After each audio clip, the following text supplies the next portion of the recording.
Israel Iran હુમલાને લઈ સૌથી મોટા સમાચાર। અમેરિકા ઇઝરાયલના હુમલામાં સુપ્રીમ લીડર ખામેનેઈનું મોત નીપજ્યું છે।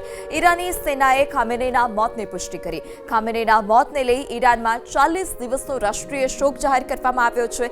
ખામેનેઈની દીકરી અને જમાઈ આ સાથે પૌત્રી અને પુત્રવધુનું પણ મોત નીપજ્યું છે। ત્યારે અનેક જે ન્યૂઝ ચેનલ્સ છે તે લોકોએ પણ પુષ્ટિ કરી છે ખામેનેઈના મોતને લઈ। આ સાથે અલગ અલગ પુષ્ટિઓ જે છે તે કરવામાં આવી છે। ડોનાલ્ડ ટ્રમ્પ કે જેઓએ પણ ખામેનેઈના મોતને લઈ પુષ્ટિ કરી છે।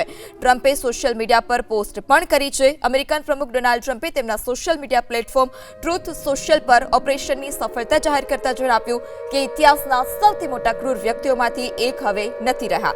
ટ્રમ્પે દાવો કર્યો કે ઇઝરાયલ સાથેના અત્યંત સચોટ અને આધુનિક ગુપ્તચર ઓપરેશનને કારણે ખામેનેઈ અને તેમની સાથેના અન્ય નેતાઓ બચી નથી શક્યા। ટ્રમ્પ અને ઈરાની જનતા માટે સ્વતંત્રતાની સૌથી મોટી જે તક છે તે પણ ગણાવી રહ્યા છે। ત્યારે ખામેનેઈના મોતને લઈ ઈરાનમાં 40 દિવસનો શોક જાહેર કરવામાં આવ્યો છે। ઈરાની ન્યૂઝ ચેનલ પ્રેસ ટીવીએ પુષ્ટિ કરી છે કે સંયુક્ત હવાઈ હુમલામાં સર્વોચ્ચ નેતા ખામેનેઈ અને તેમના પરિવારના કેટલાક સભ્યોના મોત નીપજ્યા છે। આ જાહેરાત બાદ ઈરાનમાં 40 દિવસના શોકની જાહેરાત કરવામાં આવી છે। ઇઝરાયલના વડાપ્રધાન બેન્જામિન નેતન્યાહુએ પણ સંકેત આપ્યા કે હવે ખામેનેઈનું આખું ઠેકાણું જમીનદોસ્ત કરી દેવામાં આવ્યું છે અને તેમનો મૃતદેહ નષ્ટ થયેલા મહેલમાંથી મળી આવ્યો છે। ટ્રમ્પે દાવો કર્યો છે કે ઈરાનની ક્રાંતિકારી ગાર્ડ્સ એટલે કે IRGC સેના પોલીસ હવે લડવા નથી માંગતી અને અમેરિકા પાસે તેઓ માફી માંગી રહ્યા છે। ત્યારે ખામેનેઈના મોતને લઈ ટ્રમ્પનો દાવો, ઇતિહાસના સૌથી ક્રૂર લોકોમાંથી એક ખામેનેઈ હતા। ટ્રમ્પે ઈરાની ફોર્સને સરેન્ડર કરવા માટે અપીલ કરી છે। ટ્રમ્પની ચેતવણી, અત્યારે સરેન્ડર કરવાની તક છે, આગળ મોત મળશે। ઈરાનીઓ માટે દેશ પરત લેવાની જે આ તક છે તે હોવાની પણ વાત ટ્રમ્પે કરી છે। એટલે કે ઈરાની સેનામાં નાસભાગ અને શરણાગતિનો જે પ્રસ્તાવ છે તે મૂકવામાં આવ્યો છે। ટ્રમ્પે દાવો કર્યો કે ઈરાની ક્રાંતિકારી ગાર્ડ્સ એટલે કે IRGC સેના અને પોલીસ હવે લડવા નથી માંગતી, અમેરિકા પાસે માફી માંગી રહી છે। ટ્રમ્પે સૈનિકોને સંદેશ આપતા કહ્યું કે અત્યારે શરણાગતિ સ્વીકારશો તો માફી મળશે, પછી મોત જ મળશે। તેમણે આશા વ્યક્ત કરી કે ઈરાની સૈનિકો દેશભક્તો સાથે મળીને દેશને ફરીથી બેઠો કરવા માટે મદદ કરશે।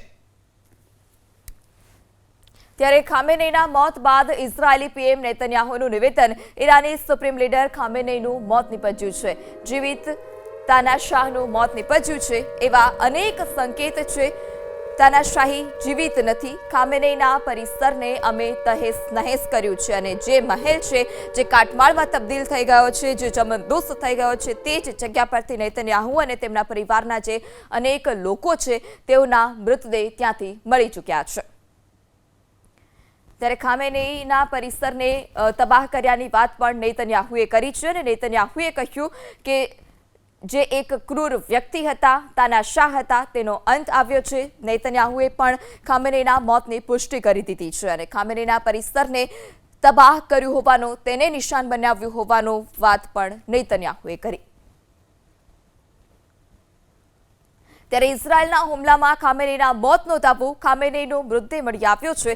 ઇઝરાયેલી અધિકારી તરફથી સત્તાવાર રીતે પુષ્ટિ કરવામાં આવી છે। ખામેનેઈના મોતની પુષ્ટિ ઇઝરાયેલી અધિકારીએ કરી છે। ખામેનેઈની સાથે તેમના પરિવારના જે સભ્યો હતા તે પરિવારના સભ્યોના પણ મોત નીપજ્યા હોવાની જે પુષ્ટિ છે તે કરી દેવામાં આવી છે। IRGCએ દુઃખ વ્યક્ત કર્યું છે। ઈરાની ન્યૂઝ એજન્સી ફાર્સ અનુસાર તેઓએ કહ્યું કે તેઓએ એક મહાન નેતા ગુમાવ્યા છે। આખો દેશ શોક મનાવી રહ્યો છે અને ખામેનેઈના મોતને લઈ 40 દિવસનો જે શોક છે તે પણ જાહેર કરવામાં આવ્યો છે। ઇઝરાયેલી અધિકારી કે જેઓ તરફથી પણ સત્તાવાર નિવેદન આપવામાં આવ્યું છે કે ખામેનેઈ કે જેઓનું મોત નીપજ્યું છે અને તેની પુષ્ટિ પણ કરવામાં આવી છે। ત્યારે ઈરાન પર હુમલા વચ્ચે ઇઝરાયેલી સેનાનો દાવો, હુમલામાં ઈરાનના રક્ષા મંત્રીનું મોત નીપજ્યાની વાત પણ IDFએ કરી છે। IDFએ ઈરાની સેનાના કમાન્ડરના મોતનો દાવો કર્યો। આ હુમલામાં ઈરાની સેનાના 7 મોટા અધિકારીઓના મોત નીપજ્યા છે। જે એક બાદ એક હુમલા જે થઈ રહ્યા છે તેમાં ખામેનેઈનું મોત નીપજ્યું છે। આ સાથે જે અલગ અલગ લીડર્સ છે, જે અધિકારીઓ છે, મોટા અધિકારીઓ, તેઓના મોતની પણ એક બાદ એક પુષ્ટિ થઈ રહી છે। અમેરિકા ઇઝરાયલના સંયુક્ત હુમલામાં ઈરાનના સુપ્રીમ લીડર અયાતુલ્લા ખામેનેઈનું મોત નીપજ્યું છે, જેની ઈરાની મીડિયાએ સત્તાવાર રીતે પુષ્ટિ કરી છે, અધિકારીએ પણ સત્તાવાર રીતે પુષ્ટિ કરી છે.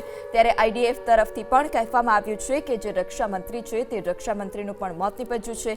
ઈરાની સેનાના કમાન્ડરના પણ મોત નીપજ્યા છે. આ સાથે મોટા 7 અધિકારીઓ, સેનાના 7 અધિકારીઓ કે જેઓના મોતની પુષ્ટિ પણ આઈડીએફ તરફથી કરવામાં આવી છે.